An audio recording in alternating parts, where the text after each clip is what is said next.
All right, this can be a kind of like a PB commentary on my Distant Spring 752, just to, I guess, like go over some tips and tricks that would be helpful if anyone else wants to try it, or if you're just interested in knowing about it.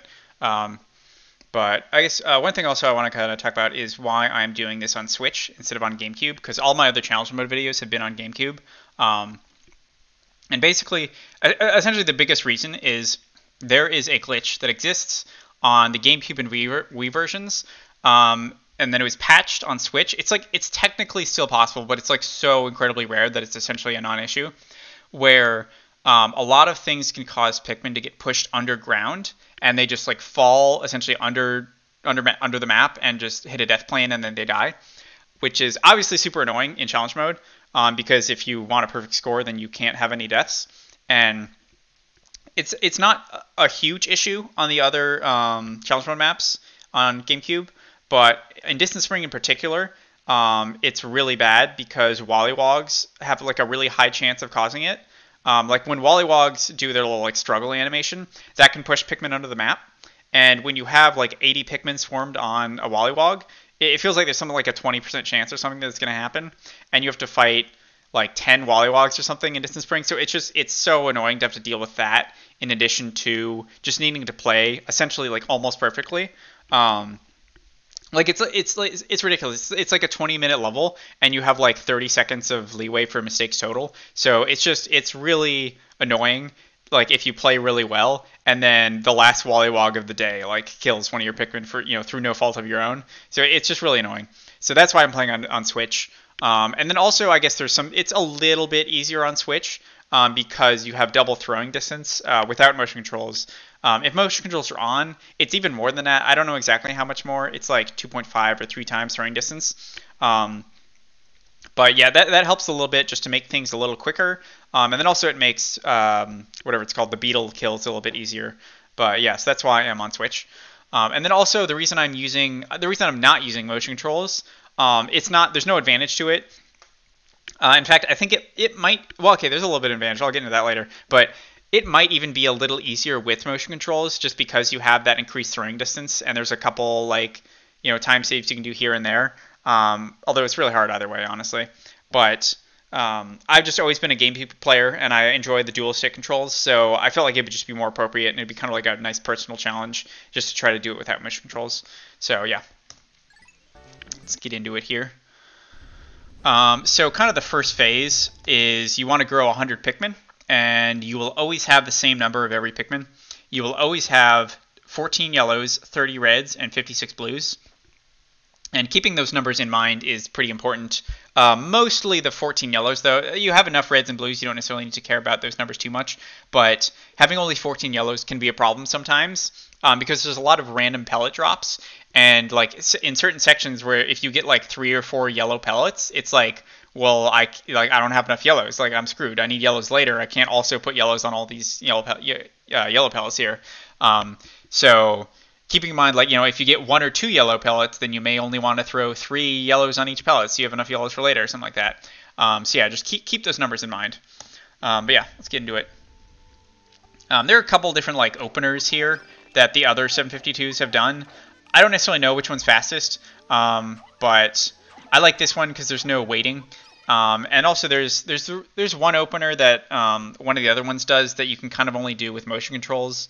Where they like kill a blowhog by like throwing 1 Pikmin on it, and then it's like dead by later in the day.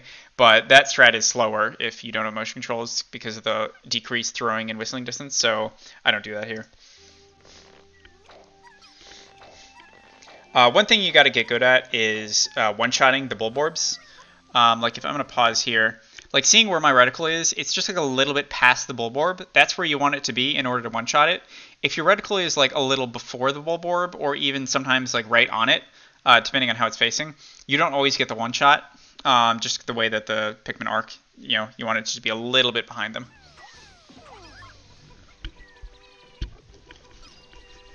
And then here, I start plucking the yellows on the left side, not on the right side, because I want the blues to automatically rejoin my party from the onion. And if I were over here on the right side of the yellow sprouts, then I'd be too far away and they wouldn't rejoin my party. And then also there's 2 different routes that the blues that carry the Bulborb can take. One is a fast route where they kind of just go directly to the onion, but there's another one that kind of goes around before getting the onion, and they will not be, they won't have carried it back by the time you're done plucking these yellows, and so they won't join your party. That's fine, because you don't actually need them immediately. You only need at least 2 blues for the part where you kill this Bulborb over here, and then if the blues took the slow route and they're not in your party, then after you kill this blue, then on the way to this one over here, you would just whistle them and then head over to the Bulborb. But yeah. And you don't need to care about the reds joining your party. If they do, it's fine. If they don't, also fine. So yeah. So yeah, throw 3 yellows between these two. It doesn't really matter which color goes where. I kind of just want to get rid of the yellows because I only want to have 2 later, so they don't actually grab this. It's hard to explain, but basically later on when you start grabbing this 5 pellet, it's possible if you have 3 yellows for the 3 yellows to grab it first, and then it gets routed to the yellow onion, and you just don't want that. So you only want 2 yellows in your party, basically. And so here, I only want to throw 2 blues and 1 non-blue here, because I only have 5 blues total, and I need both of these Bulborbs to go to the blue onion. So at least one of them I'll have to throw a non-blue on. So I just elect to do it on this one. Essentially on Switch, when you hold a Pikmin, and I think this is also true on Wii, although the buttons are different, but on Switch, when you hold a Pikmin and you press R, it will cycle to the next color Pikmin. And that cycle is consistent. It's not random which color it picks. It will always go, I think it's, red and then yellow and then blue and then back to red. So I know, if I have a blue in my hand and I press R, it will then give me a red. So essentially I throw 2 blues here and then I grab the third one. And since I know it'll be a blue because the blues are up front, so I grab the third one, press R, and then let go of A to throw the third one, which will be a red. So... And then also, like I said earlier, if the blues didn't rejoin your party, the 3 blues from the Bulborb, right after you kill that, you would then quickly whistle them here and then head over here. But another thing I'm doing, kind of taking advantage of that color swapping mechanic, is the blue. The blues are kind of far away here, but I had a yellow up here, so I grabbed the yellow and then just pressed R to bring a blue up to my hand, and I will throw the blue, one-shot this guy. And then the yellow will still be close to me, but the blue will still be far away. So I'll then grab the yellow, press R again to teleport a blue to my hand, and just kind of quickly throw it. And then I'll just press A one more time to throw the third Pikmin. Just a little time saver, so you don't have to wait for the blue leaves to catch up.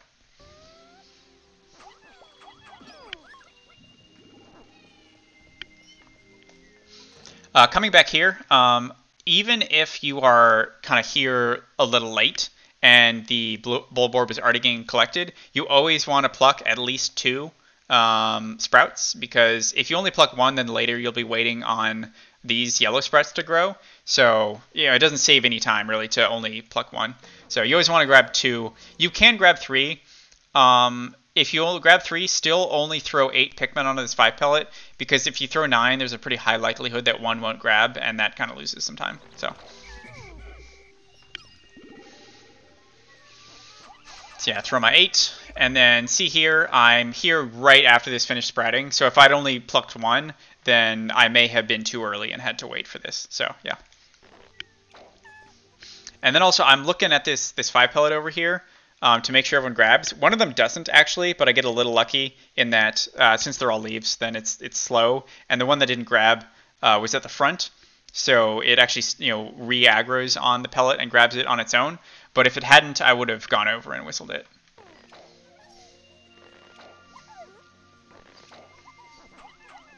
And then you don't necessarily... Well, it depends. It depends on how quickly the Pikmin grab this guy to pick it up and carry it. Sometimes it's a little farther back, in which case, if it's here or further back than here, always throw 2 yellows on it just to speed it up.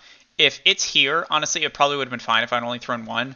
But I want to throw 5 on this yellow 5 pellet over here.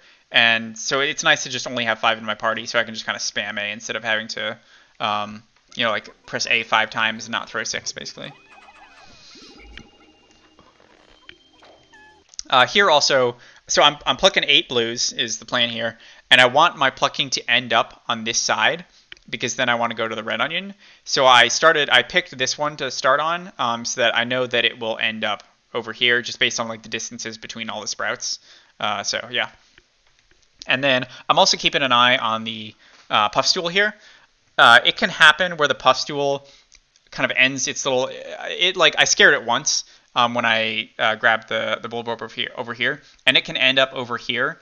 I don't want to get too close to it because I don't want to scare it again. Sometimes it's unavoidable if it's really close here, and when you pluck one of these blues, it'll scare it. But I do want to avoid that just to, I guess, it'll be a little faster later if I can keep it over here. But yeah, so I grew 8. I love that the yellow took this route. Either it will take this route where it just goes down and goes straight to the yellow onion, or it takes this really circuitous route around here. That will come up later. If it does do that, you need to make sure to be pretty quick in this section. So yeah, pluck 8, and then I want 27 total when I go to kill this. And I know I have 24 because I only plucked 2 reds here earlier. So I'm going to pluck 3 more. If you had 25, obviously only pluck 2. So yeah.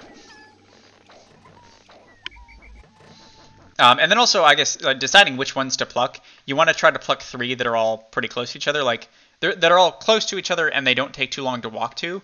Like, say there was 3 that were like 1, 2, and then 3 that are a little far away from each other, and then there was just 3 all in one line over here. I wouldn't walk all the way over here just to pluck the 3 in a line. I would have just plucked the 3 here and then headed over.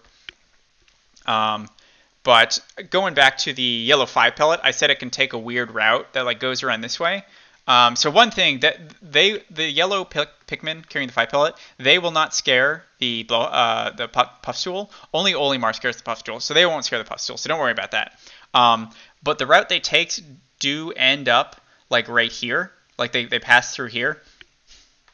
And when you throw in this Bulborb and it shakes them off, it'll shake them off where Olimar is standing. So if I'm standing right here, the yellow 5 pellet will be right here. It'll shake them off right onto the yellow 5 pellet, and that will mess you up a little bit. So if the yellow 5 pellet had taken this route, I would have stood more over here with Olimar. So when it shakes them off, it shakes them off over here, and they're not dealing. They're not messing with the 5 pellet at all. So.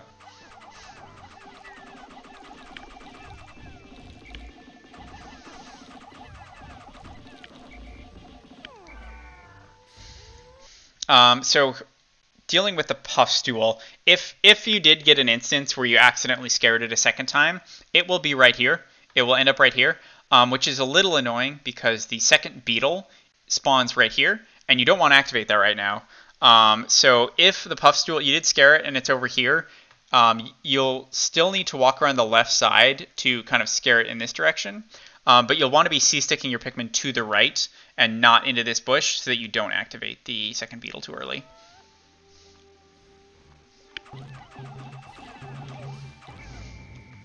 And yeah, pretty standard puff stool kill. Just whistle the ones that it shakes off when it flips so that they go back in your party and they don't just run under it.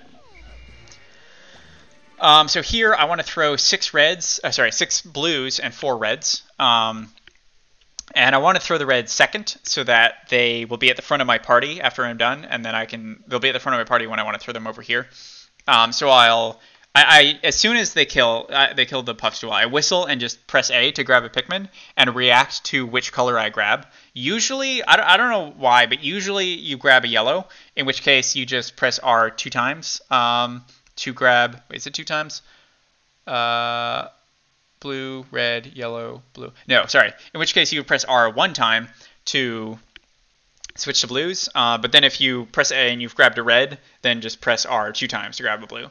And then throw 6 blues, and then press A again. You'll grab your 7th blue, and then press R to switch to reds, and throw 4 reds. And then here, having the reds in the front of my party is nice because I can throw them onto this, whatever it's called, this Bulborb here. I'm going to be doing a little mechanic here where if when you're throwing Pikmin, you C-stick away from Olimar, the Pikmin kind of separate into more of a line, and the color that you want to throw stays at the front a little bit easier. So if you're throwing one color and you don't use the C-stick at all, a lot of the times what will happen is the Pikmin will kind of get jumbled up a bit as they're rearranging themselves, and the wrong color will come to Olimar. And so I have exactly 10 blues here, so I'm throwing 10 non-blues on here. Near the end of it, if I wasn't using the C-stick and I was just mashing A, it may give me a blue by accident instead of a yellow or a red. But if I C-stick to the left, it makes it a lot more likely that only yellows and reds will come to my hand. Because you see they're like all at the front and the blues are all at the back. So coming up here, also one other thing just to, I guess, pay attention to here. Sometimes a blue or a red doesn't grab this. If that happens, you'll hear the little like or whatever, and you'll see your number. You'll have 8 total Pikmin instead of 7 leaving the area. Don't do any like dismisses or anything. If it's a blue, just throw 1 blue onto this. If it's a red, grab a blue, press R. The red will be in your hand, and then you can throw it back on. So, yeah. So yeah, you should have 7 blues here. If you didn't, probably you did something wrong, but you should always have 7. If you don't have 7, just pluck some blues until you have 7. And this Wollywog, if you don't take it off screen, it will actually aggro the 5 pellet when you throw your blues onto it. Every once in a while, it's pretty rare, but it can still aggro the 5 pellet, just like if the blues take too long to grab it. That's okay, though. Just do what you can to try to avoid that, essentially. You zoom in, throw the 5, and then take a bit of a wider angle here. If you go straight, like directly to the next area you want to be, it'll actually walk pretty close past the Wollywog, and it'll load in the Wollywog, which you don't want. So just try to take a bit of a security strat here. There's also a strat, if you use motion controls, you can like throw your 2 blues quickly and then whistle them and then throw them and whistle them. Because I don't have motion controls, then I can't do that. It saves a little bit of time, but yeah, just if you're using motion controls, look at the other videos and know that you can do that. And then this blue, I mean, you'll get a feel for it, but essentially if it's on the left side of this corner, then it can get up the land. If it's to the right, like on this edge here, then it's too steep and it won't go up the ledge. So just make sure that you lead it to the left a little bit. And then distracting this guy, if you distract him just kind of in a line here, then he's still too close to the bridge and he'll kill your blues. So just try to get him like, this direction a little bit. And then right here, at this point, you look back and you can see whether the Wollywog jumped at your blues or not. It will never kill the blues, but if it jumped at them, either it will be right here or it will be about to jump over here. If that is the case, if you see that, take it off screen. Because you want it to land here. Like this is where you eventually want it to end up. So if you leave it on screen, it'll land and then aggroes you on you as you run by. But if you take it off screen, then it will be in midair and it will land as you pass, and then it won't re-aggro on you, and it just like ends up there. If it went all the way to your Pikmin over here, like it did 2 hops, take it off screen, and there's a strat I'll mention later to deal with it. Since it didn't move, which is usually what happens, I just take a wide berth around here and then move into position to lure it. You do need to lure it at least once, or exactly once. You need to lure it once. I tried to do a strat at one point where I took it off screen, and even if it's here, and just trying to like reload it as I pass and just do a straight line, but it didn't work a lot of the time. So I think just taking a little bit of a wider line and then aggroing it is probably the best thing to do. So yeah, when it's missed, if it had struggled, I would have had to wait, and I'd make sure that it does jump. Sometimes when you're plucking these yellows, they, for whatever reason, like dismiss themselves immediately after getting plucked. If that's the case, that's fine. Just keep the camera zoomed in. The Wollywog won't be loaded, and you can just whistle them after you're done plucking, and then go on your way. And then again with these reds, I'm going to the yellow onion later, so I want to try to end up kind of on this side of the onion when I finish plucking. And then, so if the Wollywog had jumped a second time and ended up here, essentially, when I was plucking these yellows, it would essentially get reloaded when I was plucking these yellows, and it's too far away from its home, so it would start jumping back. You want to keep it on screen. It will do 1 jump here, and then like a second jump, it'll like start doing its second jump here. As soon as it starts doing its second jump, take it off screen, deload it, and it will be frozen essentially there. The way Wollywogs work is if they are running back to their home and you deload them, so yeah, if they're running back to their home and you deload them, they'll be frozen there, and if they're frozen for long enough, then when you reload them, as long as they're not at that point too far away from their home, they will stop jumping back to their like true home center. So if you just essentially deload it after its second jump, and then once you're done plucking the reds and you start on the blues, then you can reload it. That will be long enough that it will stop, and it will just be essentially in the perfect position down here at the edge of the water.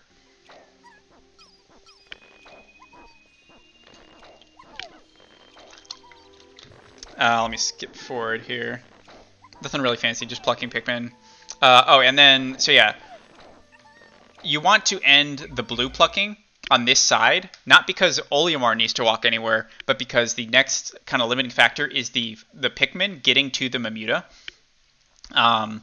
If you end your plucking over here, your leaves will be on this side of the onion.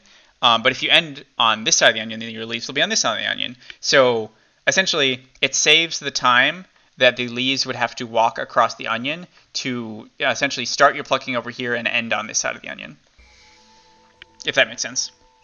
Like, see, like when I'm plucking here, the Pikmin are over here. So if I finished, I would need to wait for the leaves to walk all the way over here. I would essentially lose like a second or two. But because I finished here, then they're on this side. And also occasionally what will happen, like sometimes the Pikmin will like get stuck and they will just like, all your leaves will still be over here, even if you're plucking over here. If that happens, just do the little C stick where you like, hold L and move the stick. That will, trigger them to realize that they should be over here.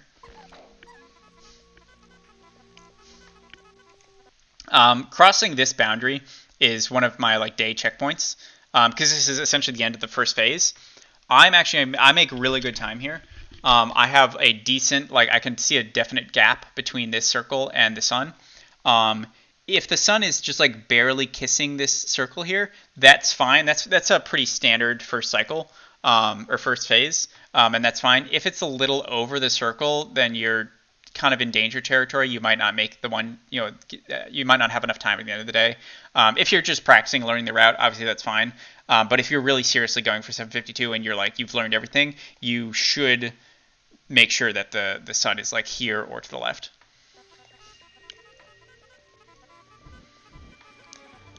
All right, so Mamutas are kind of weird the way so if you just swarm them with all your Pikmin at once, they won't, like it won't kill them. Because once once they start taking damage, they kind of like jump and like shake things off after like a second. And any Pikmin that get shaken off for the most part don't have enough time to re-aggro on it before it starts like slapping the ground. So you basically want to hit it with a few Pikmin initially just to start that aggro. And then swarm it with all the rest of your Pikmin. And that little, like, after it does its first shake, it takes a little bit longer before it does its second shake, and that's when the bulk of the damage will happen.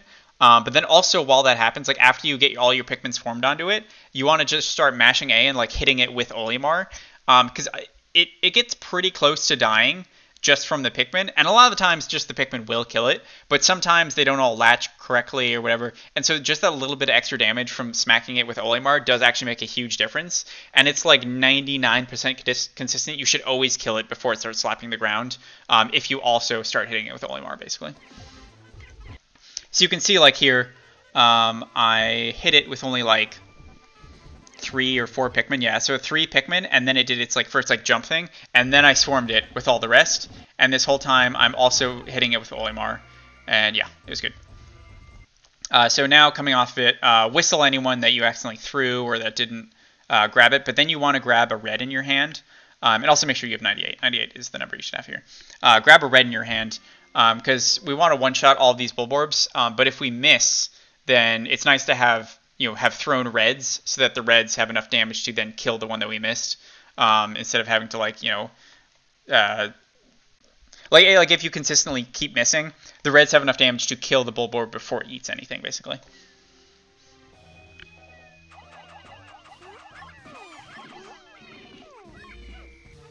Yeah, like here, I missed a lot of those. Even if I hadn't gotten this last hit, the Bulborb still would have died from all the reds hitting it before it ate my Pikmin, so yeah, which wouldn't be the case if I was throwing reds or yellows. Also, so this Wollywog, in I think all of the other routes, people kill this Wollywog now.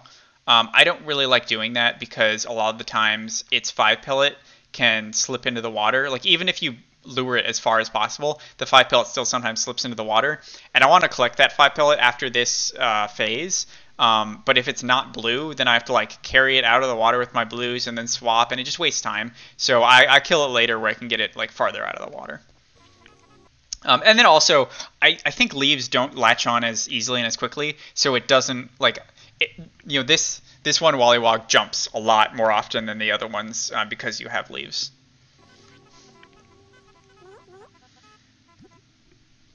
All right, so yeah, so Nectar here, I'm just waiting for one bit. I don't need everyone to be leaves. Even if like 10 honestly are still leaves, that's fine. Obviously, I mean, you want everyone to be leaves if you can, but don't waste time trying to Nectar the last like 5 or 10 Pikmin.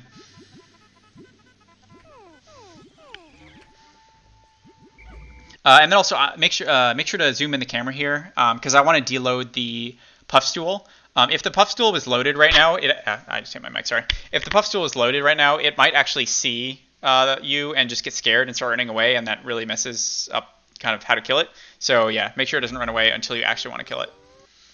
So here, it doesn't really matter what color you grab. I prefer grabbing reds or blues though, because once it flips, the blues and the reds land quicker, so they can like kill it quicker. So yeah. You don't need to whistle the ones it knocks off though, because I mean you just have enough Pikmin to just keep throwing on it, and you just want to kill it quick. You don't care about the Pikmin under it.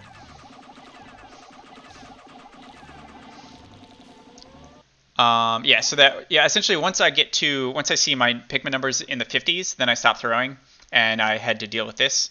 You should one-shot this Bulborb, and then the place you throw the Pikmin to lure this Wollywog, I don't know if you can see, there's kind of like a line here where like the log almost looks a little bit like dirtier, or like it's darker over here and it's a little bit lighter here. You want to throw your Pikmin kind of just over the line. If you throw it all the way in the edge here, at the edge of the stump, the Wollywog, when it jumps, it will land on the top of the stump and you can't swarm it. So you wanna like fully max range lure it out here so it lands on the floor.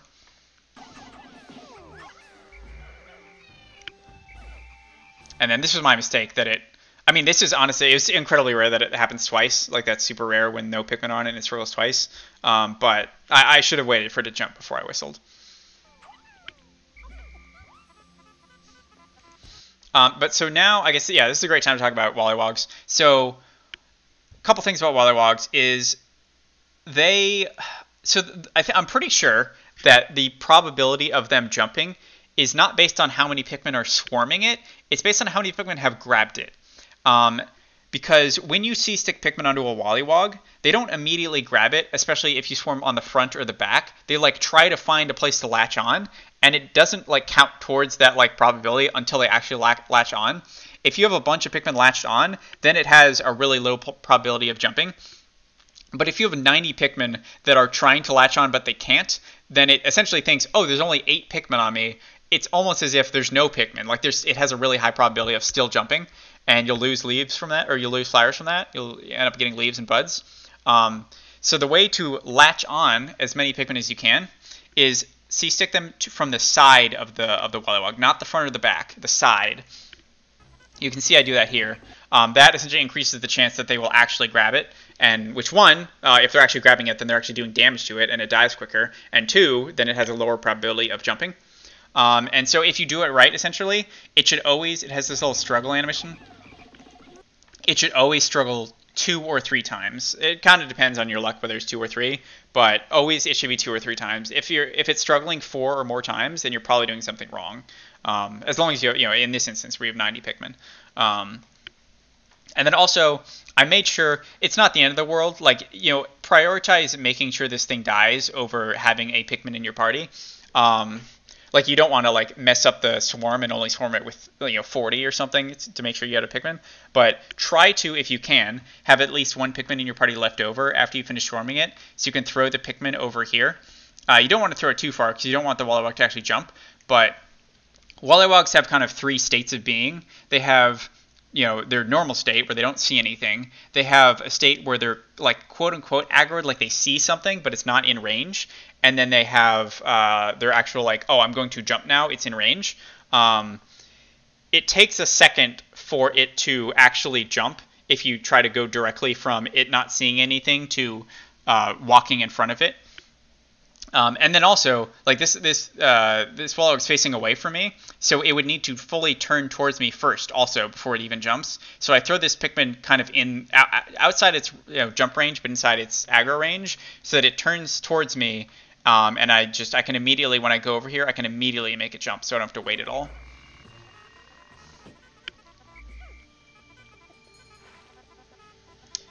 And again, try to C-stick from the side. I was actually pretty close here. This yellow almost went in the water. If it had, I would have just let it like start drowning, and I would have dealt with this first, just because I need to get stuff on it.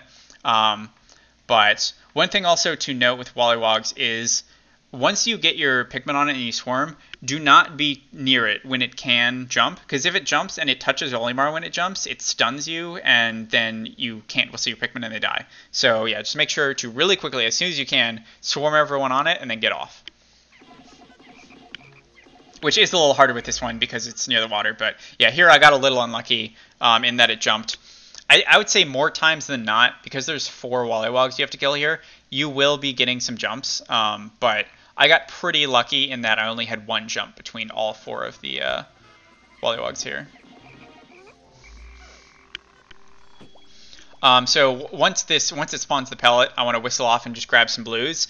I don't care about exact numbers throwing on these. I just want to get the 5 pellet and the Wollywog moving. Usually what will happen is the pellet is grabbable before the Wollywog, so I'll try to get my 5. I'll try to get blues, and I'll just throw like 5 or 6, and I know they'll grab the pellet. And then once the Wollywog is tangible, then I'll throw 7 or 8 to grab, or like I'll just like spam A basically, and at least 7 or 8 times to grab the Wollywog.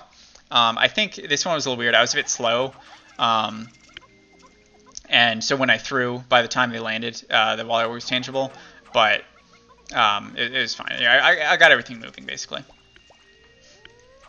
Here, this blue you want to throw it right on the edge of the water here. You don't want to throw it all the way over here, because if you throw it all the way over here, then the second time you make the Wollywog jump, it won't be that far onto land, and the 5 pellet that it spawns can fall into the water. So you want to get it like a max distant jump over here. You want to like right on the edge here. And then kill these pellet posies while that's happening. And yeah, make sure to let them get out of the way a bit, so that they don't mess with you when you're doing the Wollywog. So here I got like 2 max range jumps, so it's like fully on land, and I'm not in danger of the 5 pellet going into the water. And then also, so I only have 85 Pikmin here. I could have whistled off of these before I swarm this, but if you whistle Pikmin, they get into kind of like a weird state where they can't grab things as easily. So if I whistled and then try to swarm, a bunch of my Pikmin would not have actually aggroed and swarmed on this, and then it might have jumped again. So I'm swarming on it first, and then I'm going to whistle the Pikmin off of the stuff over here. And then while this is happening, this is a little bit of like a kind of a YOLO thing. I'm just kind of assuming that it's not going to jump. I want to throw 1 Pikmin over here to do the same thing with this, where I aggro it just to turn to me before this is done, so I don't have to wait for it to turn to me later.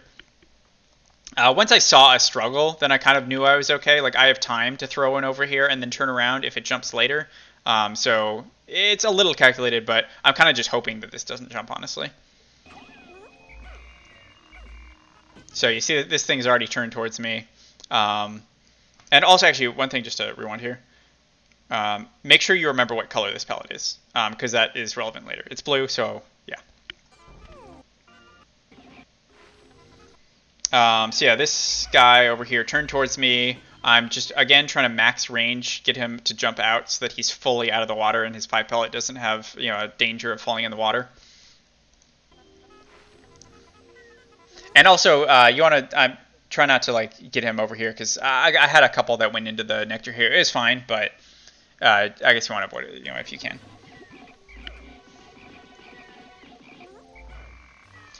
And then make sure you get a really tight grouping here before you swarm this, because since you only have 30 reds, it's not guaranteed to 1 cycle if you just like C-stick onto it. So you want to get a pretty tight grouping to guarantee that you kill it before it shakes them, because if it shakes them, you lose leaves. Also, this color of this pellet here, if you forgot to check it before and it's like not on screen, you have time after you storm this to really quickly turn the camera over here, go to the 45-degree angle, and you should see what color it is. Because that's super relevant now. Because essentially, I'm going to start carrying things back. I've killed everything here. I'm going to carry back. I want to get rid of 10 reds and 11 yellows between everything here, the 1-5 pellet there, and this pustule. So I know that was blue, and so I have 6 yellows I can get rid of for free here, and 5 reds. So that means I need to get rid of 5 other reds and, what is that? Yeah, 5 reds and 5 other yellows. So I'll use these Wollywogs for that. Or I could also use this pustule. So I'm throwing my 5 blues. Do my wilds. Also, it's important to like get things moving in this direction. Like, don't start over here. One, because it's faster. Like, you're over here, so start things over here. But also, you don't want these things to start moving and then they get in the way when you try to get this stuff moving. So just really try to go like in this direction, basically. And min throw everything here if you can. So I know I have to get rid of 5 more reds and 5 more yellows. So I already have reds in my hand from throwing 5 here. So I'll just throw 5 more here, and then I'll swap to yellows, throw 2 more. And so I'm done with reds. I don't have to get rid of any more reds. But I have, I think, 3 more yellows that I have to get rid of. So I do my 5 blues on here, and then I'll throw 3 of my yellows onto the pustule. Also, something to note here with so this Wollywog and Wollywogs and 5 pellets are kind of weird. A lot of the times, even if the Pikmin land closer to the 5 pellet, they will actually start grabbing the Wollywog instead. As long as Seamar Reticle is like touching the 5 pellet, as long as the Pikmin land and touch the 5 pellet when they land, they should always grab the 5 pellet. But this 5 pellet also spawns kind of in the stump a bit, so they don't always grab it. So just keep an eye on this thing. I kind of have faith, because I know they aren't fully going to grab it. I kind of have faith that this one that didn't grab it, because it's inside the 5 pellet, it should grab it. But I will check later just to make sure that it does actually happen. And I threw 3 of my yellows there. And then here, this 10 pellet, I want to throw 12 reds on it. But also, I want to get rid of any leaves I have, because leaves they kind of get in the way when you're fighting when you're trying to get the beetle. Because if they grab the nectar, then they go idle and you can't throw them. So I want to get rid of any leaves I have, leaves and buds. So real quick, I grabbed a Pikmin and I pressed X twice. It was a flower, so I pressed X twice to get 2 buds. To get the leaves. And I still have a bud, but that's fine. I just get rid of at least 1 leaf if you can here. Don't waste time trying to get to leaves, but if it loses no time, get rid of the leaf. You don't actually, obviously this is a 10 pellet, so you don't need 12, like technically, but just 12 guarantees that it'll be pretty much back into the onion by the time I get there. So. And then, also actually, so when I nectared everyone, sometimes it happens where when you're trying to whistle and seasick them away, they re-aggro on the nectar. It's fine if they do. At this point, if they did, and you don't want to lose time whistling them before you get to pustule. So let me just like find exactly what I'm talking about here. Yeah, so like right here, sometimes when I grab them, since they like spread out, they go back into the nectar. It's fine. Don't whistle them. Let them finish the nectar, and then where is it? And then yeah, right when after you throw 10 on here, then you can whistle them and keep going. I want to throw my remaining 3 yellows on here. Since there's only 3 yellows, they're hard. It's hard to like get them at the front. So I basically just I grab a blue and then I press R twice. So blue, R twice, blue, R twice, blue, R twice. Just keep an eye on the color you have here, because if it's a red, then you only want to press R once to get to yellow. So yeah. And then one-shot this guy and then head to the beetle. So I guess there's a lot to talk about the beetle. Number one, it sucks, obviously. It's super random. Just going over some mechanics about like how a beetle works. So once it spawns, it will despawn. Like a timer starts, and between 20 and 30 seconds, it will despawn. If it despawns after 20 seconds, it's almost guaranteed that you won't get all 8 hits. It's because it's just really hard. You can, it's possible. I actually do get all 8 hits here, despite the fact that it despawns pretty close to 20 seconds. But yes, that's I guess how long it lasts. Every time it stops moving, I have no evidence for this, but it feels like if there are a lot of Pikmin that are aggroed on it trying to hit it, it will like run again sooner. So I try not to keep too many Pikmin like aggroed on it. And then also, yeah, when it runs into something, I don't necessarily know why. Like if it runs into this thing over here, it just keeps running. Oh, I bet maybe I don't know. It seems like essentially it picks a point to run to, and it seems like if that point is like either on a different elevation or like out of bounds or something, then as soon as it hits a wall, then it will like turn around or something like that. But specifically when it starts running into this, like wall here, it will keep running into that wall, so you can get some easy hits on it.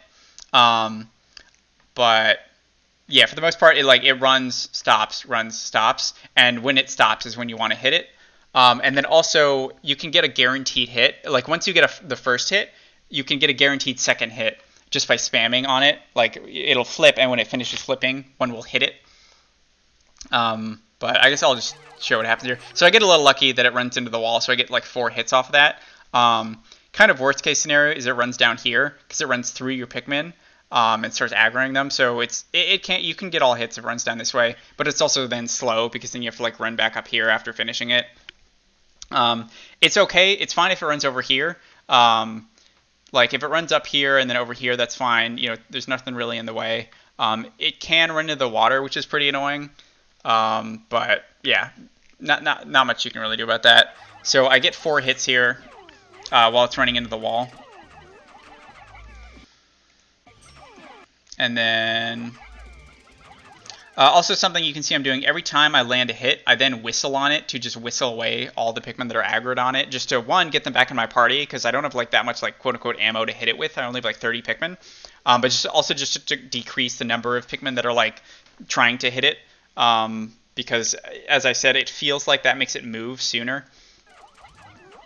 But here, so it stopped here. So this means I'm guaranteed at least 2 hits as long as I get the first hit. So I see my reticles on it, and these Pikmin are going to land on it. So I essentially stop throwing as soon as I know, okay, I threw a Pikmin and it will hit it. And then as soon as it does its flipping animation, I then spam throw Pikmin again to get that guaranteed second hit as soon as it like finishes its flipping animation. See, like right here. And then after it does that, after it does its like second flip for me getting that second hit, I kind of you kind of have to predict where it's going to move a bit. But I try to throw Pikmin like in front of it in the direction that it's facing, and a lot of times you'll get another hit off that, which I did here, and then I didn't there. But then it stopped here, so then I can throw on it, and as long as it doesn't move again, I get my 8th hit here. But at this point, it's been I think like 21 seconds. It has decided it will despawn now. It's in its flipping animation, so it won't despawn yet. But like you can hear, actually, I get a hit on it after it flips, but it does not spawn anything because it's already decided that it will leave. So it just kind of screws you a bit. Like it's just kind of an annoying mechanic. Is even if you get that 8th hit after the timer runs out, it doesn't count because it just decides that it's going to leave. You can hear it hit, and it just like doesn't spawn any nectar. So. And then yeah, once that's done, whistle everyone off. I do have this one guy here who I missed. Make sure anyone here gets whistled because it's kind of hard to see sometimes with the clovers. But then just min load everything.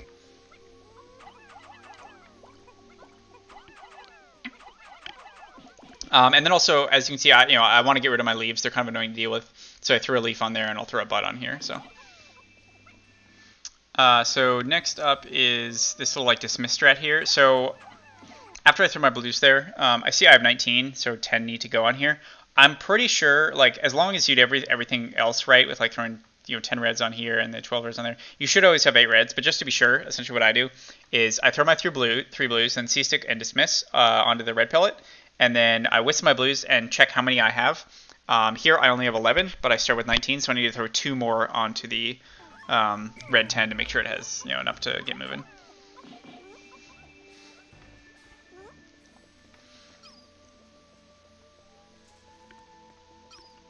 So yeah, once you one shot that guy and keep moving. So this is essentially another place where I check my time to see what pace I'm on. Since the sun is like just barely kissing the circle, again, I'm on incredible pace right now. If there's a little bit of space here, that's fine. If your sun is like completely just like centered over this circle, you do not have enough time. You probably won't finish it. But again, if you're practicing, that's fine. But just to keep in mind, you really want this sun to be as close to this circle as possible. I've had ones where it's like even a little over the circle, and that was ridiculous, but then obviously those runs tied to other things. So coming back here, like I said, since I put out 12 on here, it should be done like right as I get here. Since I was actually so fast on that on the beetle, I'm even here a little early. But you do not want to whistle off of this and assume it'll get collected later, because there are 2 other red pellets that come, and if it'll just cause a traffic jam basically if there's 3 red 10 pellets. So make sure this gets collected.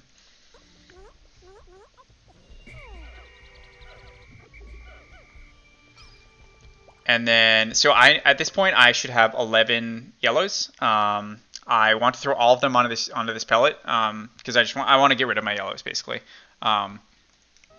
Because there's a little gap here, I can do that strat where I like kind of C-stick away from Olimar and while I'm throwing my yellows. If there was stuff in the way here, like Wollywogs and pellets, I wouldn't C-stick away. But it is nice to be able to do this like C-stick away just to guarantee like I throw my yellows basically. Next up, also make sure that all 11 grab it. If one doesn't, that's honestly fine, as long as it just idles there or grabs one of these things. You just don't want it to try to grab something that's in the water. So yeah, just keep an eye on that. Next up, I throw 10 onto this 10 red pellet. Again, I don't like leaves, so I switch to a leaf to try to get rid of it. And then I'm going to do a dismiss strat onto, I'm just like dismiss all my reds onto the Bulborb here. I look at my count just so I know that I get 10 onto it. I have 43. So when I throw in the dismiss and I whistle, I have 31. So that means that at least 10 are on this. It's 12. But if I say I had like 34 Pikmin now, I would need to throw 1 blue onto that, and then I would start moving.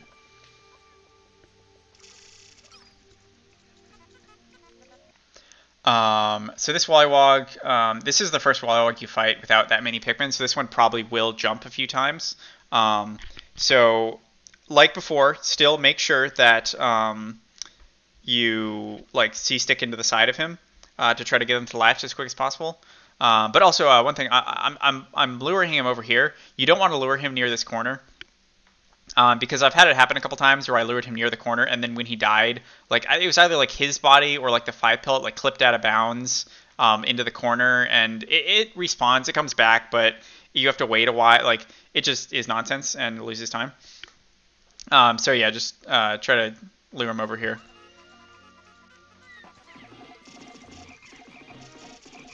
Oh, also one thing, I have no evidence for this. This is probably just placebo, but it feels like whenever I like do these little spins with Olimar, it feels like the Wollywogs don't jump as often. I have no proof for that. That's probably not true. But yeah, so I do these little spins with Olimar whenever I'm wanting the Wollywogs to do the struggle instead of jumping. And then there, because I see the Wollywog jumped, but I see that he's got like this like sliver of health. I know that he will die when he hits the ground, so I don't have to worry about it. I guess just try to get an eye for knowing that, because like the Pikmin, it can't die when it's in the air, obviously. So it was almost dead when it jumped, and then the Pikmin hit it a few more times while it was in the air, so that kills it. So you can just whistle off and just like keep moving and not worrying about it. So this clam clamp, there's 2 clam clamps, no 3 actually, there's 3 clam clamps. Essentially, this clam clamp, you can one cycle it, and I do here, but you don't really have to. What I do is, you can see my reticle. I just kind of like YOLO move my reticle onto it, and I don't necessarily try to get like the best sweet spot. Like right here, my reticle is in the sweet spot, so when I throw them, they will immediately start hitting it, and I can one cycle it.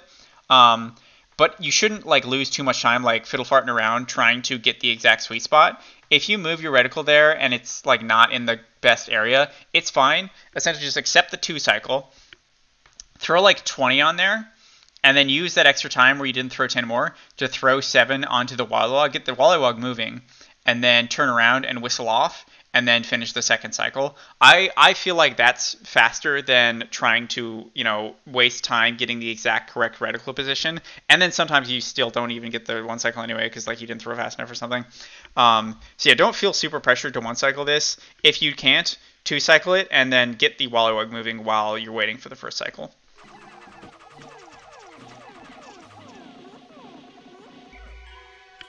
One thing also, after, when you do your whistle, do a full whistle. Don't just like do a little blit whistle, because then some of the Pikmin will not immediately rejoin their party and they can get eaten.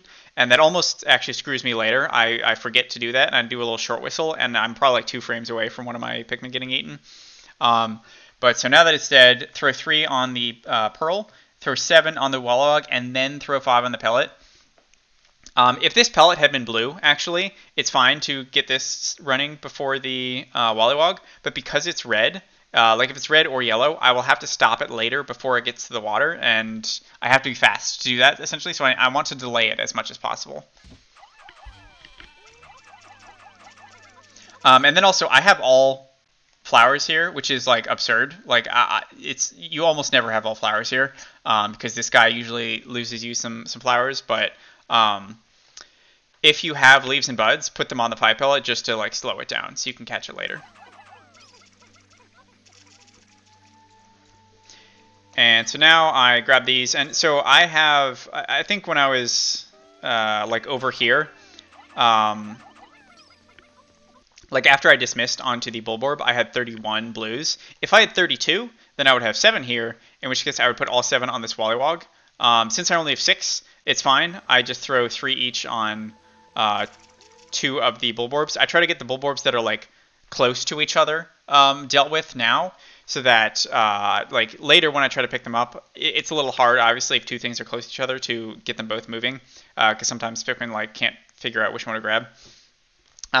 So I grab the one at the front and the one at the back, so that there's no like 2 that are super close to each other later when I come back. Another little checkpoint here, this is a bit more of a minor checkpoint, is when I'm coming back here. Actually, no, this is a pretty major checkpoint. When I'm coming back here, check the day meter. If you're at noon here, you're definitely too slow. Since I have like a half tick before noon, I'm on pretty darn good pace. You should be getting noon kind of after you collect everyone here and come back, and as you're throwing onto the Mamuta. That's like a decent noon, basically. And then, like I said earlier, remember how I was like, oh, let the 10 pellet get collected because there could be a traffic jam. See, there's only 2 10 pellets here, and there's still a traffic jam. If there was 3 pellets, it would just be nonsense. So, yeah. That said, the Bulborb, you can whistle off the Bulborb. It'll just automatically get collected later. Again, I try to get rid of my reds, my leaves, so I grab a red leaf. You will always throw 8 reds onto this, and then while I'm throwing 8 reds on this, I'm looking in the corner here to see where the 5 pellet is, and I'm saying, okay, good, it's not here yet, I have a little bit of time. I whistle off the 5 pellet, but then also if there's anything behind the 5 pellet, you should also whistle off that too, because if you only whistle off the 5 pellet, everything behind it will just push it into the water. So anything behind the 5 pellet also whistle off if it's not blue. If it's blue, let it keep moving, obviously. But yeah. I am going to be short on yellows here. So, I mean, if this is a yellow pellet, I obviously have to throw yellows on it. But I will only throw 3. I don't want to throw too many reds or blues on this. I only throw 3 on it, so I have a lot of reds and yellows for this section over here because I'll need them. And so I throw 3 reds, and then whatever it's called, two blues, and then I put my blues back on the Pearl. Also, it's nice later. These, whatever color you put on here, reds or yellows, you have to deal with them later. So I'm trying to think. Is it fine to put 5 on there? It might be fine. If it's yellows, don't put 5. Only put 3. But yeah, I'd say it's probably best just to only put 3 of whatever color is on here, just so that you always deal with the same number later. So yeah, 3 reds, 2 blues, and then yeah. Also, after this section, like after you throw everything here, you should have 44. You really do not want more than 44 because you'll have to like deal with moving those Pikmin with you later, which is kind of annoying. So if you have 44 here, then later after you finish this stump section, you'll have 51, and you need exactly 51 for that. So yeah. And always throw blues onto all of this stuff. Never any yellows or reds, always blues. Since I have a lot of reds here, I throw 3 reds onto this guy. And then, so Blowhogs, talking about Blowhogs, because I have a lot of reds here, I can one-cycle this Blowhog, but it's not always faster to do so. There's essentially 2 possibilities. Either the Blowhog is facing you, or and it will see you when you walk up, or it won't. If it will see you, which is the case here, I walk up and I essentially do the stuff that we do in all parts, where I just wait for it to blow, and then I walk up and just C-stick throw on it. And if that happens, you one-cycle it. You can, because you have a lot of reds here. If it's facing away from me, I won't try to make that happen. I will just run up and just like C-stick throw on it and just try to get it down essentially before it even sees me. And you won't be able to one-cycle it if you do that, but you essentially down it at about 3/4 HP, you whistle off, and then you just kill it as it's flying up again. That happens with the other Blowhog later, so I can show that off. And then also, see here, I have my reds near me. When it does the little like extra flutter that I know it's going to blow, I walk under. I try to throw the reds on first, and just spam as fast as you can, basically. To know whether you're going to one-cycle it, because I'm going to have all my Pikmin on it before it hits the ground, that essentially guarantees like it will be one-cycled. If I still have like 5-10 Pikmin with me when it hits the ground, you will probably not get the one-cycle, so you have to whistle off before it shakes. You don't want to lose leaves. Or you don't want to get leaves and lose flowers. One bonus from one-cycling it is that you kill it before this guy, or this group has come through, so you don't have to deal with that. If it dies when, and like this is in the middle of it, it's fine to whistle off this, just throw your 3 birds back on after you whistle all your Pikmin. And then this camera angle I have is pretty intentional. So I want to, while I'm moving over here, I still want to keep the spawn point of those 3 5 pellets on camera to see what color they are. Like you can see here, it's still on camera. The spawn point's like right here. That's on camera. If I were just like if I were to like center the camera looking this way, it probably wouldn't be on camera, and I want to see what color it is. So keep this camera angle when you walk this way. And then also because there were no reds here, I'm going to use all my reds on this area. Also, so these 3 5 pellets, and then the one earlier, where is it? This one. This plus those other 5 pellets, that's 4 pellets. If 3 of those are yellow, you will not be able to carry all of those back to the yellow onion and this yellow 20. Honestly, I would probably say reset.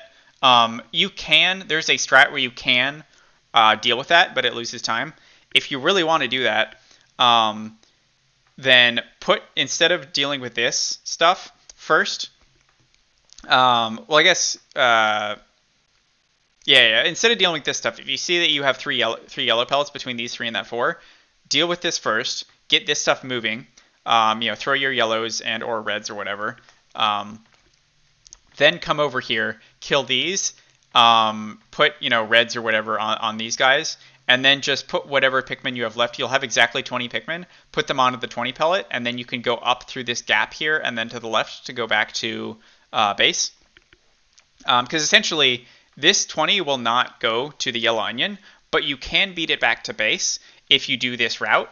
And if that's the case, you can beat it back to base, and then it'll be like close to the onions by the time you get back to base, and then you can reroute it. Rerouting it does lose time, and then also just doing this whole thing out of order kind of loses time. But I guess just for practice, if you want to like continue the run, just do that. But it does lose a decent amount of time, so I'm not sure it's even like really worth it. But also, if I had no yellows, but no yellow pellets here, I would have just thrown all my yellows on here.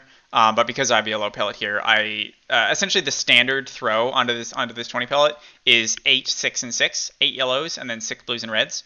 I throw my 8 yellows, but because I have no red things over here, I put 7 reds and then 5 blues because I know I have a lot of blues. And I don't know exactly how many I have. I think I have enough, but I don't know for sure. So yeah.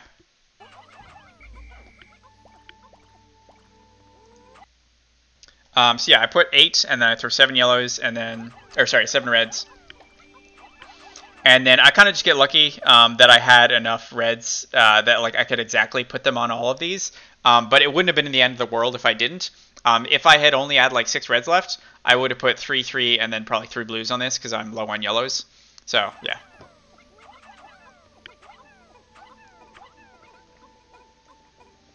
And it can be a little tough to just like get around this corner. Make sure you don't accidentally C-stick people into the stuff that's passing. Oh, also like the order in which you should grab stuff here. Grab the stuff on the left first because it will be moving this way. So if you try to like grab this, it'll move this way, and then when you're trying to throw Pikmin onto this, they'll grab the other one, and it'll just be a mess. So yeah, throw stuff onto the stuff on the left first. But in this whole section though, also. Don't grab this stuff before the 20 pellet because the 20 pellet takes the longest out of everything, and that can slow you down later. So get the 20 pellet moving first before you do any of this stuff over here.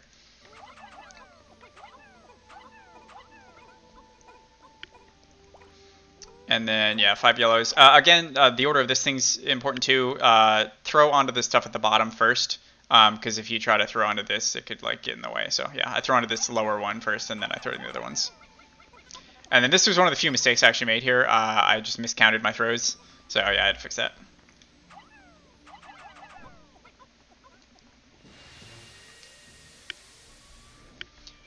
So coming back here, do you remember that one? Oh, I'll find it again. Yeah, this pellet, depending on what color this pellet was, if this pellet was blue, then at that later point, you will have 8 reds. If this pellet is red, you will have 11 reds. And if this pellet was yellow, you will have 8 reds and 11 yellows. Coming back here. 8 reds and 11 yellows. The easiest one to deal with is 8 reds. But it's also fine if you have 8 reds, 11 yellows. Like if you have 11 non-blues, it's still fine. Just keep that in mind. That'll come up later. But just know right here, like take a look at what happened here, and know like, oh, I will have 11 or whatever, So. So dealing with blowhogs here, this blowhog you can one cycle it, but it's pretty hard, and also it loses time, I think. So don't one cycle it, 2 cycle it, and then also while the first cycle is happening, you can kill this Bulborb. Just kind of have 2 things going on at once. But the way you want to deal with it, because you have to deal with it in a different way than you do in all parts. In all parts, you just wait for it to blow fire, and then you swarm it. But we don't have 80 reds here. So essentially, we need to take advantage of the throwing animation for like a little bit extra time to get more damage in. So you want to throw 2 or 3 reds on there, and then walk away a little bit. Like you don't want to be too close, because if you're too close, it'll just look at you and blow fire. So yeah, throw on there. Once it does its like shoving animation or whatever, then you can C-stick onto it. When it's getting close to about half health, you can whistle off, and then just swarm it again. This one's pretty standard. There's never really any issues with this because you're not near any other hazards, but the ones later can be a bit tricky. But yeah, so just C-stick throw onto this guy. Don't change the camera. I don't know why I did that. I think I like messed up my controller or something. I misclicked the stick and I accidentally changed the camera. But this guy is pretty standard. Really, only thing to keep in mind is try not to let any Pikmin run in front of him, because if he starts eating one, he kind of has this like super armor where he kind of, I think he can die, but he like takes much reduced damage during that like eating animation. So if he starts eating a Pikmin, that Pikmin is essentially almost guaranteed to be dead. So yeah, just don't let anyone run in front of him.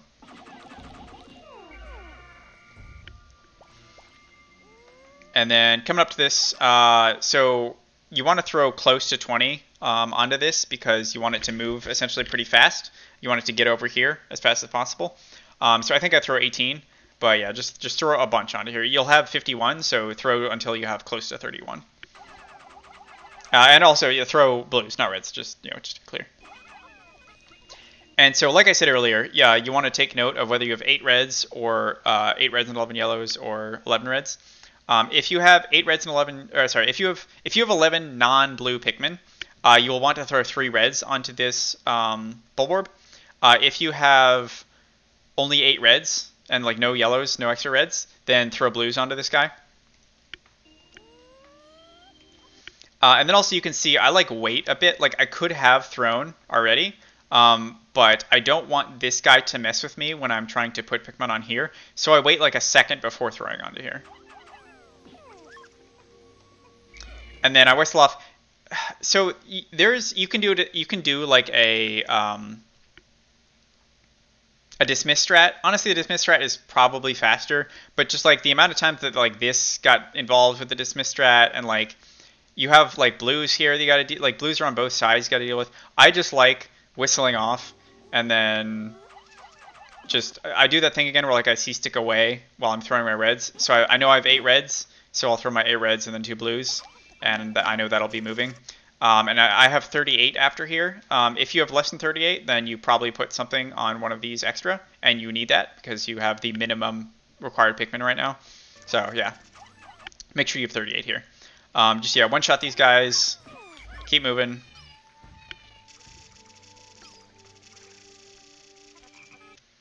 So this Wollywog, we actually want him to come this way a little bit, because he has a 5 pellet that we may need to reroute later, and we want it to be as fast as possible, so we don't have to wait for it.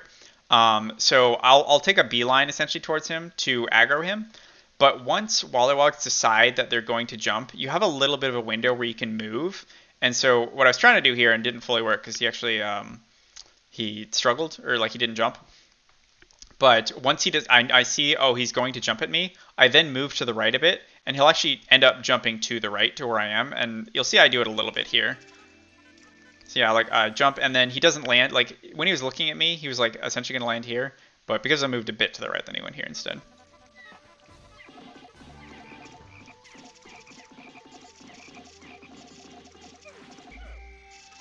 And then here, just like with the clamps, when you want to whistle them off, make sure to do like a full whistle, because if you do like a small whistle, sometimes some of them don't come back. So.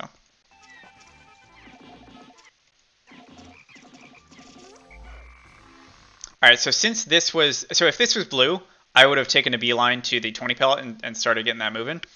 Because this was not blue, I need to get this moving first, and especially throw flowers onto it too. So I throw 5 flowers. I accidentally threw one onto the Wollywog, so I have to turn around and throw one more. But then, so the 20 pellet here can limit you if it's too slow, so make sure to throw flowers onto it.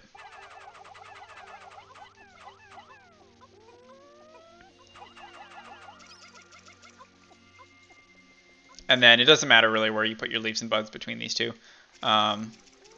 But with these two Bulborbs, make sure to get the right one moving first, because the path they take is to the right. So if you try to move the left one and then the right one, then the left one can kind of get in the way when you're trying to do the right one.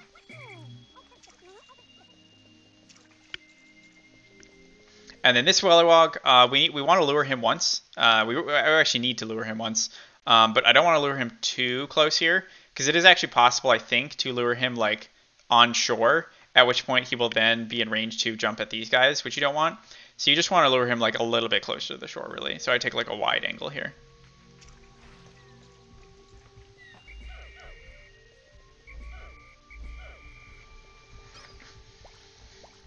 And then again, I don't like leaves, I want to get rid of them, so I swap to a leaf with X to throw it onto this. So all 3 of these, for the most part, so these 2 will always be reds. Usually you'll be throwing reds on this, occasionally not, but because the 5 pellet from this Wollywog was not blue, I will not be throwing the reds onto the this guy just yet. I will just throw 10 here and 3 here. Because that 5 pellet, when it routes, I will be coming back here, and it routes through here. So I'll collect it, I'll reroute it then, and then collect this. And essentially not collecting this with reds yet keeps my options open in case I don't have enough reds and I don't want to put reds on it. And then also it keeps my options open because it's easier to one-cycle this if you have more reds. I don't end up one-cycling it here because, so here it's the instance where it's facing away from me, so I just spam throw on it. But yeah. see it fell down, and I just, when it's about 3/4 HP, then I whistle off, and then just kill it as it's rising up again.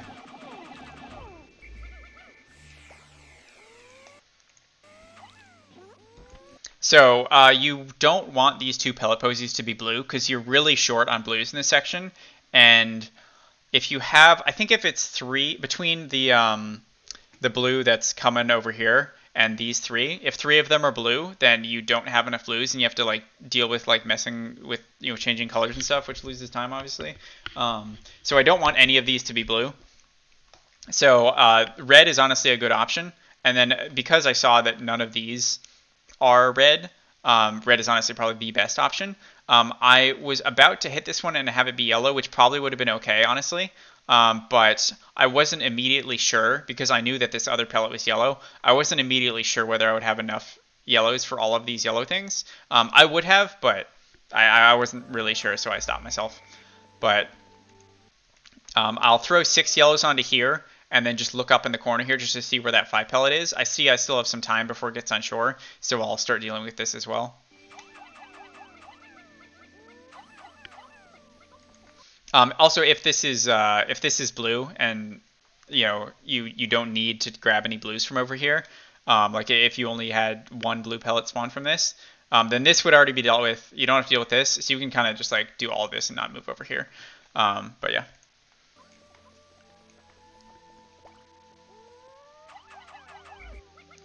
I messed this up a little bit. Accidentally threw a blue on it, but it wasn't too bad, thankfully. And then because there's no reds down here, I throw all my reds here. If there had been like 3 red pellets, I probably would have only thrown 3 yellows on here and then thrown some more red yellows on here.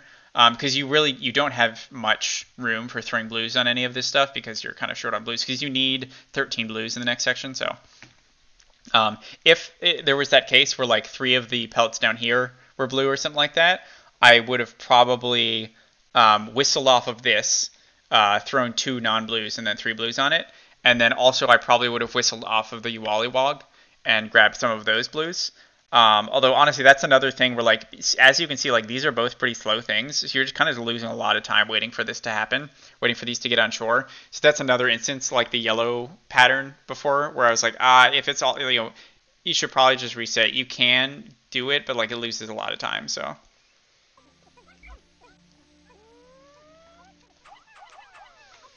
And then yeah, get that moving. I know I don't have any yellows left, so I want this to be a red. So yeah.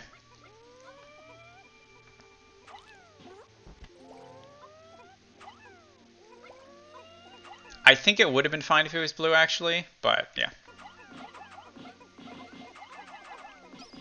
And then, honestly, it doesn't really matter if you like what leaves or flowers you put on this. So, like, don't waste time trying to throw a leaf on it or something. So just throw what you can on here, and then you should always have 13 blues coming into the section. This clamp also, since you only have 13 blues, you'll always be 2-cycling this. So don't like spend time trying to get the perfect sweet spot here. Just kind of yell it when you run up, just throw wherever your reticle lands, just throw onto there, and then while it's opening its mouth, you can then readjust to get the perfect sweet spot.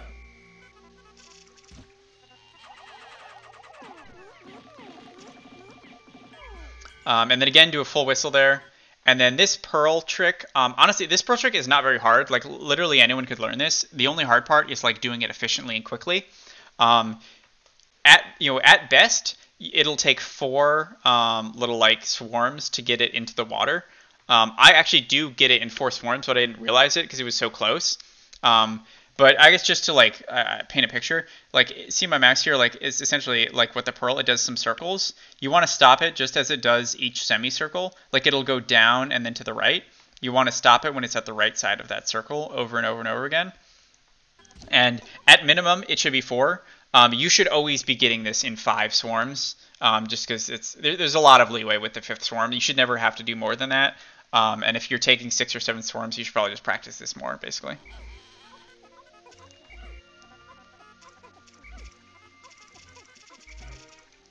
And then here, yeah, I wasn't sure if it was going to work, so I threw 3, and I was like, let me just swarm it, and I'll just whistle it at the timing as if it was going to do another semicircle. And then it just so happened that it was good, so I just threw 3 and then ran. Real quick with this 10 pellet, if you have motion controls, you actually don't need to walk around here. You can just throw 10 from here. They go far enough. But if you don't have motion controls, stand on this little root of the stump here. But you don't want to be too close to the edge, or else your Pikmin will like hit the wall and not go over. So.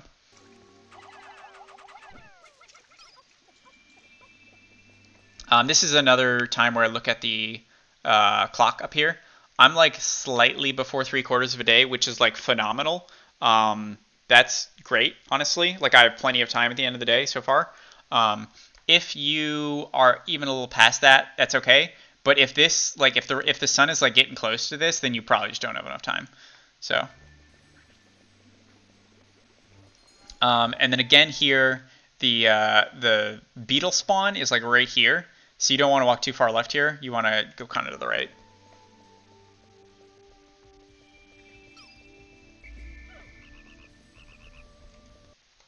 So this Wollywog, these two Wollywogs really are a bit like particular the way you need to lure them. So you want to lure them on land, on a place where there's not a slope, and you also don't want them to be too close to an onion. Because if they land on a slope and you try to kill them there, then the 5 pellet or themselves will just like slide into the water. And if it's not a blue 5 pellet, then that kind of sucks. And then also you don't want to be too close to an onion, because initially what I tried to do with this Wollywog up here is I tried to lure it like here. But when it dies, if it spawns like a blue 5 pellet, then you just have this blue 5 pellet sitting next to a yellow onion that will have a bunch of idle yellows at later, and they'll just grab it and just pull it into the yellow onion, which obviously is not what you want. I had thought like, oh, maybe I can like throw 3 blues onto it, and then it'll route to the blue onion. That's not the case, because apparently, when Pikmin decide where to route a pellet, it's not as soon as the like 5th person grabs it. It's when it starts, people grab it, and then there's like a bit of a delay before it starts moving. When it starts moving, like, what am I trying to say? So basically, like, say there was a blue 5 pellet here, and I threw 3 blues on it, and then 7 yellows came over here from carrying a Wollywog, and all 7 grab it essentially at the same time, and then it decides, okay, where am I going to route this? It goes, oh, well, there's 7 yellows on here and only 3 blues. This should route to the yellow onion. So yeah, basically, like, even if you have like what should be a quote unquote majority of the min load or whatever, it can still get routed to the wrong onion. So that's why I just want these guys to die not near onions, so that the pellets they have don't go to those onions. Because also you could say like, oh, why don't you just collect those pellets now? You don't have, like, one, it loses time to collect them now, and you can't, like, you don't have enough yellows and blues really to just collect them now and just leave those Pikmin and run over here without them. So you really just need them to die not near onions so that you can collect them later. But so this guy, arguably I could just throw a Pikmin here, but I really want to be over here, and I don't think there's enough time to like throw a Pikmin and then run over here and then run back. So I just lure this one with Olimar for the first time. And then this guy, you don't want to lure him too far. Like, if I were to lure him here, that would actually be outside of his like home range. I throw one just onto the beach, basically, almost just to like, this is like the maximum of his home range, so then I can get a second lure like in the middle of here, basically. And then this guy's second lure is just like right between these 2 onions. And again, swarm him from the side.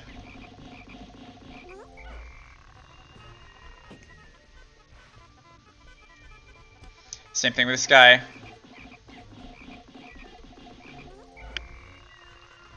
And then, so I have a lot of flowers here. I got actually honestly really lucky here in that I didn't get a lot of deflowering happening with Wollywogs and whatnot. If I did not have a lot of flowers, I would not try to get this tight grouping, because it loses a bit of time to like try to get a tight grouping. I probably would have just ran over and just started C-sticking everyone that was close onto this Bulborb. And what would happen is he would shake some off, and then the second like group that hits him would kill him. But I really want to try to preserve my leaves here, or my flowers here. So I try to get a tight grouping and end up one cycling this guy. What can happen if you don't do the one cycle and he does shake some off is occasionally some like reds or yellows can end up in the water over here. That's actually fine. That doesn't lose any time. You don't need to save them from drowning because if you whistle them, you just like do one whistle, lose like, a half a second or something. Just do one whistle. They will come out of the water and they will land here. They will be idle and then they see this guy and they go, oh, let's grab this guy. So like say 2 reds got shaken off into the water here. I would just whistle them, grab my reds, throw 8 reds, and then move. And I know that as soon as the 2 reds come out of the water here, they'll grab the body, and that'll be 10 reds, and it'll just start moving. So that's the strat for that. But I do want to throw 10 total on here, and it should be reds, because you don't have many yellows and blues to spare, basically, in this spot. So, yeah. And then also, after I throw here, I do not touch the C-stick. I don't want to mess up my ordering here. I want my blues to be in the back so that I can walk over here, and then when I walk this way, my blues are in the front, basically near Olimar. So whistle those 2. Those 2 are the ones that you threw like 20 minutes ago at the beginning of the day. Throw 1 kind of into the water here. Sometimes, depending on where you lured this guy, he'll be like a little farther to the right. So if you just throw the blue like here, that's actually out of his range. So I just like to throw it like kind of liberally into the water, essentially. And then while that's happening, I throw a second one over here just to get that moving and whistle this guy. This one pellet moving by will actually do a second lure on this Wollywog to get him like a little bit on land. And he will not, he's like close to out of his home range, but he shouldn't be fully out of his home range yet. So he shouldn't like jump back. So yeah. And then this Blowhog. So this Blowhog, we only have 76 Pikmin, and a lot of them are not red, but we can one cycle this one actually if we do that same thing where we abuse the like throwing animation that it does. So you want to grab 2 blues, not reds, because he can throw them into the water sometimes, and you don't want to deal with like drowning Pikmin. So 2 blues, throw the 2 blues on him, and then again, if you're too close to him and he sees you, he won't care about the blues on him. He'll just turn towards you and start blowing fire. So you throw the 2 blues and then kind of move over here a little bit so that you're out of his range a bit. So once you're out of his range, he'll do the little throw, and then you can swarm on him, and you should be able to one cycle him. So here, get a little far away. I see he's gonna shake. And that's a one cycle, and then I come over here immediately. This guy is close to the water, so I don't want to kill him over there. So I try to lure him kind of here. This is like the middle of the land. And again, swarm onto the side of him. And then, so this is where I want to get rid of almost all my yellows. I need 1 yellow after this, but other than that, I don't need yellows. So essentially, when this pellet spawns, if it's yellow, great. I'll throw 5 yellows on it. If it's not, the first thing I'll do is I'll grab whichever Pikmin is that color. Like if it's blue, I'll grab blues, throw 3 blues, and then immediately switch to yellows, throw 2 more yellows, and then just throw 7 yellows onto the Wollywog. Luckily, I got a little lucky since it was a yellow 5 pellet, so I just threw 5 and then 7. I don't need to do any switching. Here, essentially, I do the same thing with this guy that I did with the Blowhog down here. I'll throw like 2 or 3 onto him, although not blue this time because he's far enough away from the water. He shouldn't throw him into the water. So I just like throw 2 or 3, wait for him, move away a bit, wait for him to do the like throwing animation, and then swarm onto him. Honestly, this was a little. I probably shouldn't have done this. Also, where I threw onto the yellow pellet here. I was at risk maybe of like being in his aggro range, and he could have just like looked at me and blown fire instead of. And also, this didn't even save time because I ended up having to whistle it because it was in the fire later anyway. So don't do this. Don't throw onto the yellow pellet right now.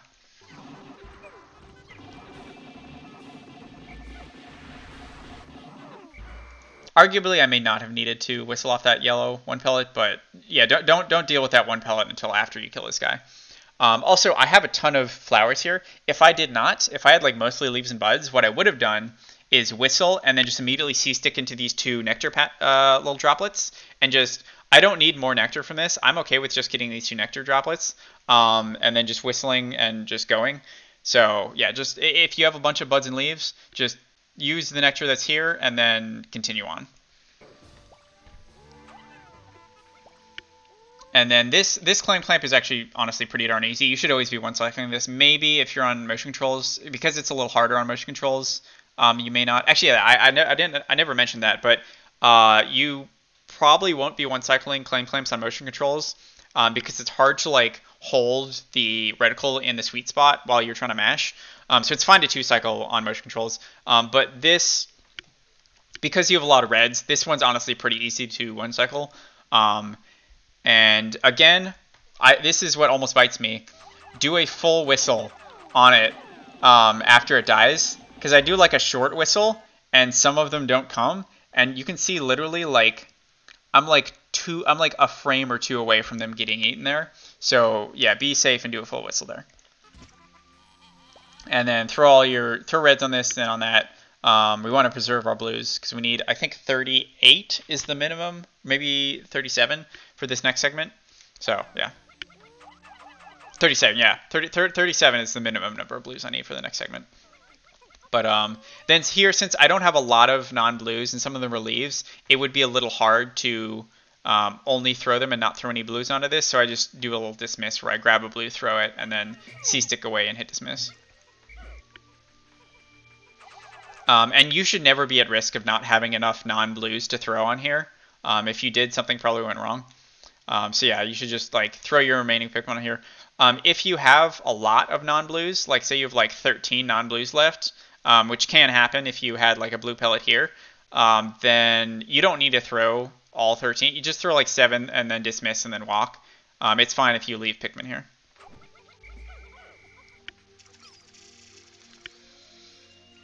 Also, it's honestly a little nice that I have some buds and leaves here because I want any non-blue pellets from these two people. I want to go slowly, so don't, like when you're getting the nectar, don't feel like you need to flower everyone. So, and then here again, I saw like, oh, okay, he's gonna see me, so I'll just do this strat. Or just wait for him to blow. But also, I know that because I have blues here, I'm not going to be able to one cycle this guy. And I need to lure this Wallowag over here, so I don't throw all my blues onto here. I just throw like, I think I throw like 25 or so onto it, and then I just start moving over here to start luring this guy. The particular place you want to throw this Pikmin, not on the land here. If it's on the land here, it'll die. When the Wallowag jumps, it'll crush it. If it's like on this side of the water, it's actually too far, and the Wallowag won't see it. So you just want it to be like right in the middle of the water here, basically. Even just like a little bit to the left is okay. And then as soon as you do that, turn around, whistle off this guy, and just start throwing again. And then again, because this guy is less than half health, you don't need to be here. Like you can just throw enough to essentially get him to the ground again, and then just dismiss the rest of your blues on him, and they'll kill him while you whistle this blue.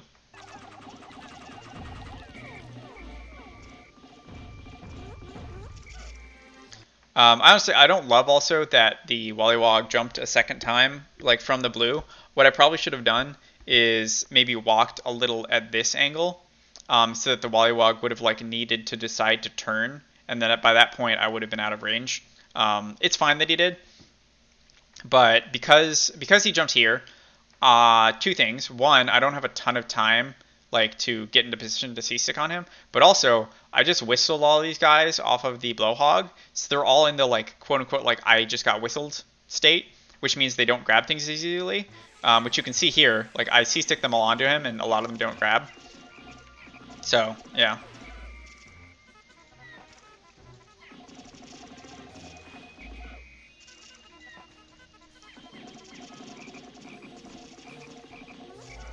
All right, so once this Wallowag's dead, my priority is to get the things that can go to a blue onion done faster. So the 10 pellet is going to be the slowest thing, so I want to put all my leaves on that if I can. And then the next thing is the Wallywog, and then last is any blue pellets over here.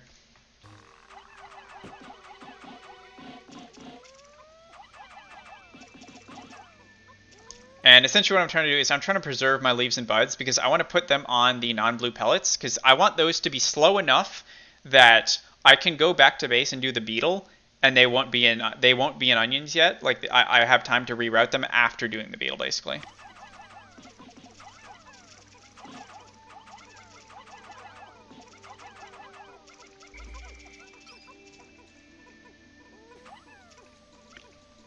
So yeah, I'm making a beeline for the yellow onion. If there were any yellow 5 pellets here, or really, not if there were 2.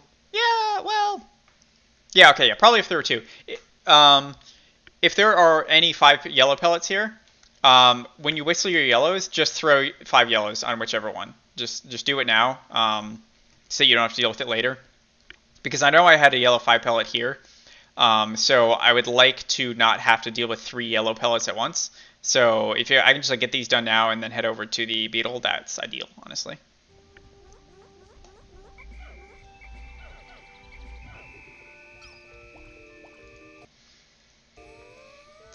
All right, so the beetle, second beetle, it spawns. The spawn point is like right here. It's actually the spawn point starts over here, but everything in this game slides on if it's on a hill. And so by this point in the day, the spawn point has slid to right here.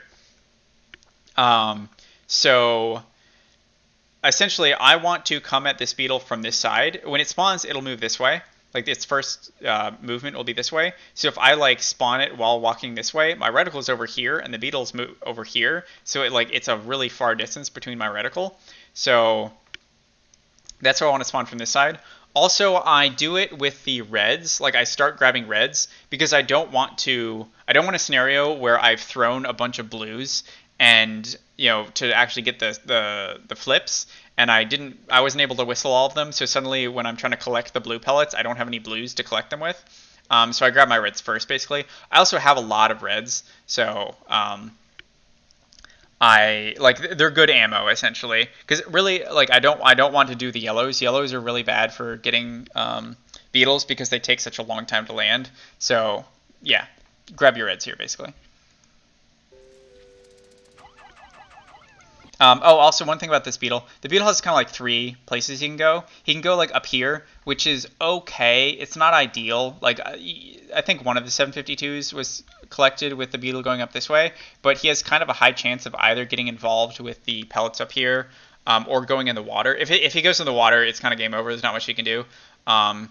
If he gets involved with the pellets, it's kind of annoying, but you can still deal with it. So going up here is fine. Going back here, you're probably screwed. Just because it's too far away. Like it takes a while for everything to get collected, and then also you want to be back at the onions to like change the things that are getting reroute the things that are not blue, and then also there's a decently high probability of him going in the water if he's over here. So it's probably just over if he goes this way, and it sucks, but it is what it is. And then I got the pattern where he goes up this way, which is super ideal. A lot of the times he can like just kind of go into the onions, which is fine. But I got super lucky in that he goes into the corner here because it's pretty easy to get some free hits on him, which I end up doing if he's like stuck on this wall. But one thing, so the first hit spawns this blue 1 pellet.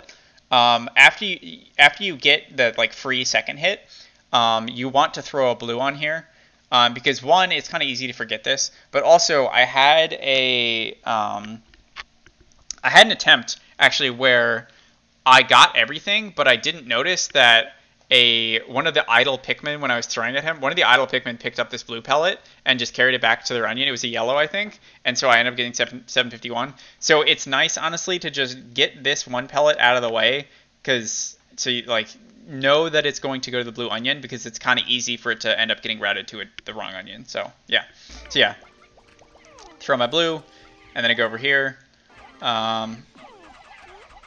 Yeah, basically I kind of got lucky and executed well is really what happened here.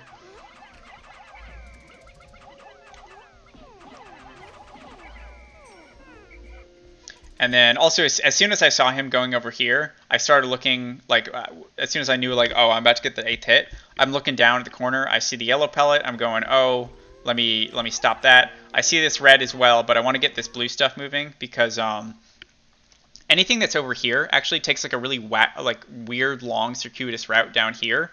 So it doesn't actually just go directly to the onion. And at this point, I didn't necessarily know how much like time I had left in the day. So like this stuff is gonna take a while, so I wanted to get it started quicker. And then yep, that's pretty much it. I whistled off the red. I got this yellow moving. And also at this point, I'm just like looking at all the colored pellets, making sure they're going to the right onions, basically.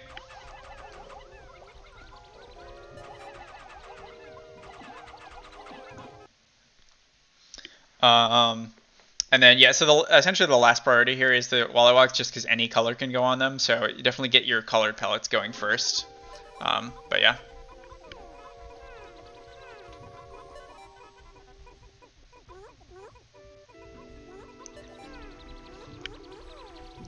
And then really all you have to worry about is just make sure nothing's drowning here. And then you're good. So yeah, this was super hype. I was very happy. That like not only that I got it, but it was like such a clean one too. Like I literally like 20 seconds left in the end of the day, which means I made like probably less than 10 seconds of mistakes, which is pretty nice.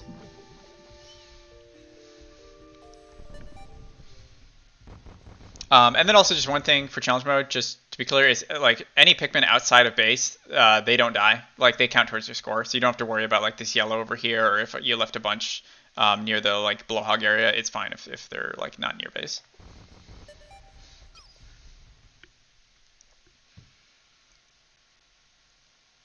And then I know you can skip also if you just like you can mash A and skip this cutscene and the like counter cutscene, but it's like such like a I feel like a victory lap for me to like watch this counter go up all the way to the correct number that I just like watching, you know.